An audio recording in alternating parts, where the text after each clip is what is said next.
Hello, അസ്സലാമലൈക്കും. അപ്പോൾ എന്തൊക്കെയുണ്ട് എല്ലാവരും വർത്താനം? സുഖം തന്നെയല്ലേ? അപ്പോൾ ഇന്നെൻ്റെ സൗണ്ടിന് കുറഞ്ഞൊരു പ്രശ്നമുണ്ട് കേട്ടോ. കുറച്ച് നേരം കിടന്ന് കണ്ട് വോയിസ് കൊടുക്കായതുകൊണ്ടാണ്, അല്ലാതെ അസുഖമൊന്നുമില്ല കേട്ടോ. അപ്പോൾ എല്ലാവർക്കും സുഖമാണെന്ന് വിചാരിക്കണേ. അപ്പോൾ ഇന്നത്തെ ഒരു ദിവസം രാവിലെ തുടങ്ങണ ഒരു ഇതാണ് കേട്ടോ ഞാൻ ഈ കാണിച്ചത്. അപ്പോൾ അങ്ങനെ എന്നും കാണിക്കണ പോലെ തന്നെ ഈ പുറത്ത് അടുക്കള ക്ലീനിങ് ഒക്കെ കഴിഞ്ഞ് കണ്ട് ഉള്ളിലൊക്കെ കയറുകയാണ്.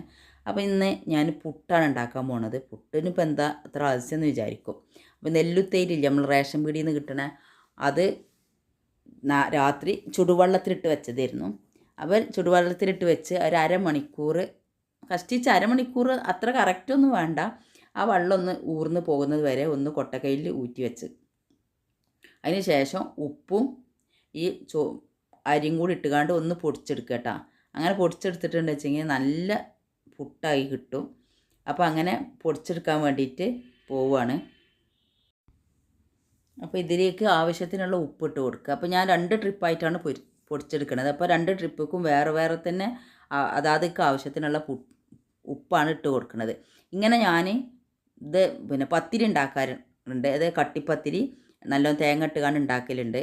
അപ്പോൾ ഇപ്പോൾ അടുത്തൊരു ദിവസം ഞാൻ എന്ത് ചെയ്ത് വെച്ചാൽ, കട്ടിപ്പത്തിരി സാധാരണ ഇങ്ങനെ അരച്ചിട്ട് ഉപ്പൊക്കെ ചേർത്ത് അരച്ചുകാണ്ട് തേങ്ങ ഇട്ടുകാണ്ട് ചുടലാണ് ചെയ്യൽ.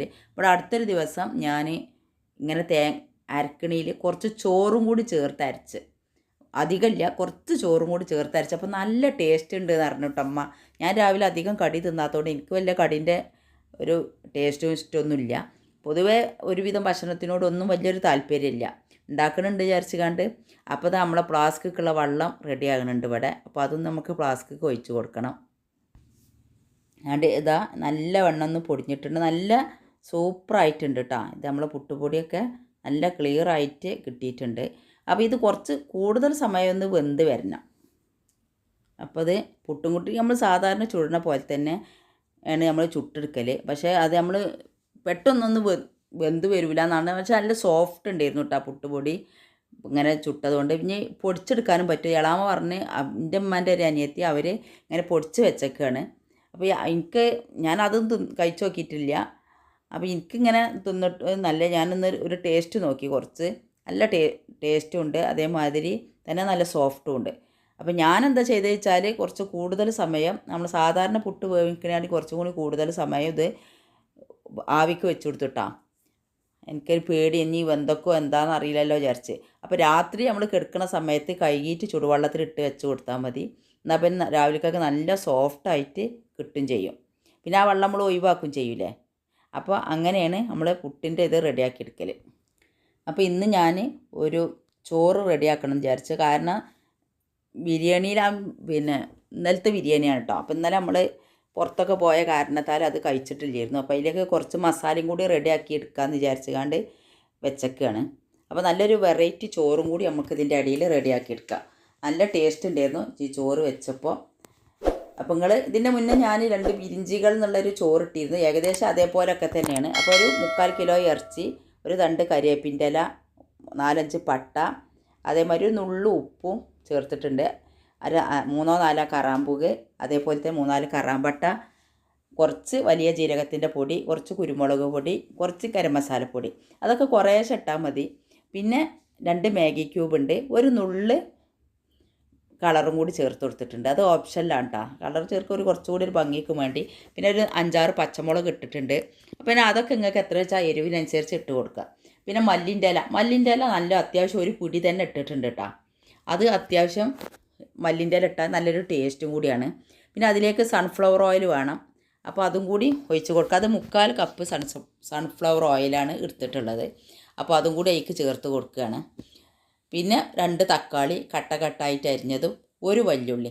ഇങ്ങനെ ചോറ് വെച്ചാൽ വളരെ ചിലവ് കുറവുമാണ്. പക്ഷേ നമുക്ക് പെട്ടെന്ന് റെഡിയാക്കി എടുക്കാനും പറ്റും. അപ്പോൾ ഇത് ഒന്നായിട്ടൊന്ന് റെഡിയാക്കി എടുക്കണം. നന്നായിട്ടൊന്ന് കൈകൊണ്ട് മിക്സ് ചെയ്യണം. 2 മാഗി ക്യൂബിൻ്റെ കട്ട ഇട്ട് കൊടുത്തിട്ടുണ്ട്. അപ്പോൾ നിങ്ങൾക്ക് വേണമെന്നുണ്ടെങ്കിൽ ഒരു കട്ട ആണെങ്കിൽ അങ്ങനെയും ചെയ്ത് കൊടുക്കുക. ഞാൻ 2 കട്ട ഇട്ടിട്ടുണ്ട് കേട്ടോ. അത് 3/4 കിലോ ഇറച്ചിയാണ്. അപ്പോൾ ഇത് നല്ലോണം കൈക്കൊണ്ടൊന്ന് മിക്സ് ചെയ്തതിന് ശേഷം നമ്മൾ ഇത് കുറഞ്ഞ തീയിലവിടെ മൂടിയിട്ട് കൊടുക്കണം. അപ്പോൾ ഇത് 1 മണിക്കൂർ നേരം ഇങ്ങനെ വെച്ചാൽ അതിലേക്ക് എരിവും പുളി ഉപ്പും ടേസ്റ്റൊക്കെ പിടിക്കുള്ളൂ കേട്ടോ. അപ്പോൾ ഉപ്പ് നിങ്ങൾക്ക് വേണമെങ്കിൽ ഇട്ടാൽ മതി. മാഗി ക്യൂബിൽ ഉപ്പുണ്ടാവും, അതിനനുസരിച്ച് വേണം നമ്മൾ അതിലേക്കുള്ള സാധനങ്ങൾ ചേർത്ത് കൊടുക്കാൻ. അപ്പോൾ ഇത് നിരത്തി ഒന്ന് വെച്ച് കൊടുക്കുകയാണ്. എന്നിട്ട് നമുക്ക് അടുപ്പത്തൊന്ന് വെച്ചുകൊണ്ട് ഒന്നുകൊണ്ട് ചൂടാക്കി എടുക്കണം. പിന്നെ ഞാൻ അതിലേക്ക് തൈര് ചേർത്തിട്ട്, അത് ഓപ്ഷനിലാണ് ചേർക്കാൻ കാരണം ഞാൻ പറഞ്ഞുതരാം. നമ്മൾ ഇതിൻ്റെ പറഞ്ഞാൽ ഇന്നലത്തെ ചോറാണ് ഇടുന്നത്, ബിരിയാണീൻ്റെ പിന്നെ ഇറച്ചില്ലാത്ത ചോറ് മാത്രമാണ് ഇതിലേക്ക് ഇട്ട് കൊടുക്കുന്നത്. അപ്പോൾ അതുകൊണ്ടാണ് ഞാൻ കുറച്ച് തൈര് ചേർത്ത് കൊടുക്കുന്നത്. തൈര് ചേർത്ത് കൊടുക്കണമെന്ന് യാതൊരു നിർബന്ധവും ഇല്ല കേട്ടോ. തൈര് ചേർക്കാതെ തന്നെ ഉണ്ടാക്കിയെടുത്താൽ മതി. അപ്പോൾ അത് ഫ്രിഡ്ജിൽ വെച്ച് തണുപ്പൊക്കെ ആറിയിക്കണം പുറത്തേക്ക് വെച്ചുകൊണ്ട്, അപ്പോൾ അതൊന്ന് മൂടിയിട്ടുകൊണ്ട് റെഡിയാക്കി എടുക്കട്ടെ. അപ്പോൾ ഞാൻ ഇത് അടുപ്പത്ത് വെച്ചിട്ടുണ്ട്. അപ്പോൾ ഇത് അടുപ്പത്ത് വെച്ചുകൊണ്ട് ഇപ്പോൾ ഞാൻ എന്താ ചെയ്തെന്ന് വെച്ചാൽ തിരുമ്പി തോരടാൻ വെക്കുകയാണ്. അത് തോരട്ട് ഒരു ബക്കറ്റ് തോരട്ട് വന്നപ്പോത്തിന് ഇതൊരു ഭാഗം ക്ലിയർ ആയിട്ടുണ്ട്. അപ്പോൾ ഒന്ന് റെഡിയാക്കി എടുക്കണം. അത് മറിച്ചിട്ട് കൊടുത്തു. അതിന് ശേഷം ആണ് ഞാൻ രണ്ട് ഭാഗവും ക്ലിയർ ആയതിൻ്റെ ശേഷമാണ് നന്നായിട്ട് ഇതൊന്ന് മിക്സ് ചെയ്ത് കൊടുത്തിട്ട്, എന്നിട്ട് ഉപ്പുണ്ടോയെന്ന് ടേസ്റ്റ് ചെയ്ത് നോക്കി. അപ്പോൾ ഉപ്പും എരിവും ഒക്കെ കറക്റ്റാണ്. ഇനി നമുക്ക് ഇതിൻ്റെ മേലെ നമ്മൾ സാധാരണ റെഡിയാക്കണ പോലെ ചോറിട്ട് കൊടുത്താൽ മതി. പിന്നെ ഇതിൽ നിങ്ങൾക്ക് വേണമെങ്കിൽ നമ്മൾ സാധാരണ ബിരിയാണി വെക്കുമ്പോൾ ഉള്ളിയും ഒക്കെ പൊരിച്ച് കോരിടണ മാതിരി ഇടണമെങ്കിൽ അങ്ങനെ ഇടട്ടാ. ഞാൻ പിന്നെ അതൊന്നും ചെയ്തിട്ടില്ല. ദമ്മിടണ നേരത്തെ എനിക്ക് തോന്നി അത് ചെയ്താൽ മതിയായിരുന്നു. അണ്ടിപ്പരിപ്പ് മുന്തിരിയൊക്കെ സാധാരണ നമ്മളെങ്ങനെ ചോറ് ദമ്മിടണോ അതുപോലെ ഇട്ടാൽ മതിയായിരുന്നു എന്ന് തോന്നി. പക്ഷെ അതൊന്നും ഞാൻ ചെയ്തില്ല.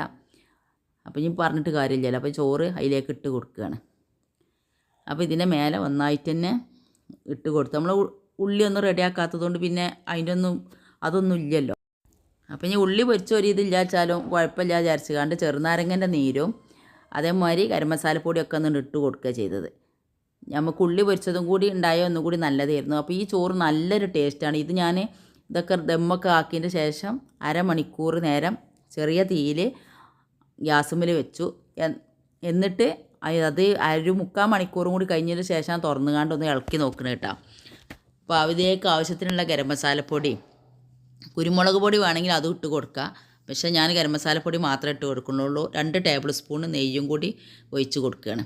എന്നിട്ട് നമുക്കത് ചെറിയ തീയിലാക്കിയിട്ടാണ് മൂടി വെക്കാൻ. അപ്പോൾ മൂടി വെക്കുമ്പോൾ ഈ പാത്രത്തിൻ്റെ മൂടിക്ക് ഒരു ഓട്ടമുണ്ട് കേട്ടോ. ഓട്ട വെച്ചാൽ നമുക്കത് അടക്കാനും തുറക്കാനും പറ്റണതാണ്. അപ്പോൾ അങ്ങനത്തെ ഇതായതുകൊണ്ട് ഞാനിപ്പോൾ അടച്ചിട്ടേക്കാണ്. അതിൻ്റെ മേലെ ഉണ്ടല്ലോ, അത് അടച്ചിട്ട് അതിൻ്റെ മേലെ നല്ലൊരു വെയിറ്റുള്ള സാധനം വെച്ചു.